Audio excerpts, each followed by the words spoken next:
గతంలో ఎప్పుడూ చూడని విపత్కర పరిస్థితులను వైసీపీ చూస్తోంది.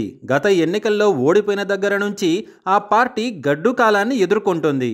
151 స్థానాల్లో ఘన విజయం సాధించిన ఆ పార్టీ 2024 ఎన్నికల్లో కేవలం 11 స్థానాలకు పరిమితమైంది. 175 అసెంబ్లీ స్థానాలకు గాను కూటమి ఏకంగా 164 ఎమ్మెల్యే సీట్లను కైవసం చేసుకుంది. అధికార వైసీపీ కేవలం 11 స్థానాల్లో మాత్రమే విజయం సాధించింది.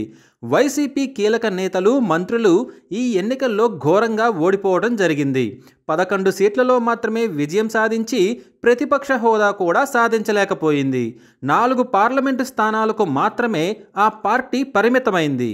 ప్రభుత్వ వ్యతిరేకత, ప్రజా ఆగ్రహంతో వైసీపీ కంచుకోటలు కూడా బద్దలయ్యాయి. వైసీపీ ఘోర ఓటమితో ఆ క్యాడర్ డీలా పడిపోయింది. మరోవైపు పార్టీకి కీలక నేతలంతా కూడా రాజీనామా చేస్తున్నారు. పార్టీ అధికారంలో ఉన్న సమయంలో పదవులు అనుభవించిన నేతలంతా కూడా రాజీనామా చేసి బయటకు వచ్చేస్తున్నారు. పార్టీలో నెంబర్ 2గా ఉన్న విజయసాయిరెడ్డి సైతం ఇటీవలే పార్టీతో పాటు తన రాజ్యసభ పదవికి సైతం రాజీనామా చేస్తున్నట్లు ప్రకటించారు. పార్టీ నుంచి వెళ్ళేవారు తప్పిస్తే పార్టీలోకి వచ్చే నేతలెవ్వరూ కనిపించడం లేదు.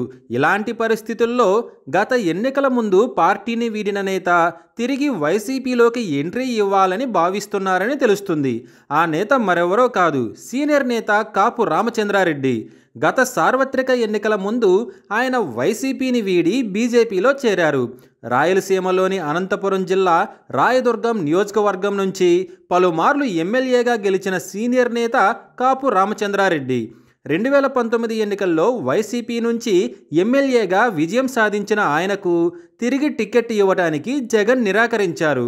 దీంతో ఆయన కాంగ్రెస్లోకి వెళ్లేందుకు ప్రయత్నించారు. కానీ రాష్ట్రంలో కాంగ్రెస్ పరిస్థితి ఏమాత్రం మెరుగుపడకపోవటం, అదే సమయంలో బీజేపీ, టీడీపీ, జనసేన పొత్తు కుదరటం వంటి కారణాలతో ఆయన బీజేపీలోకి ఫిరాయించారు. బీజేపీలో పెద్దగా ప్రాధాన్యత లేకపోవడంతో తిరిగి ఆయన తన సొంత గూటికి చేరుకోవాలని చూస్తున్నారని తెలుస్తుంది.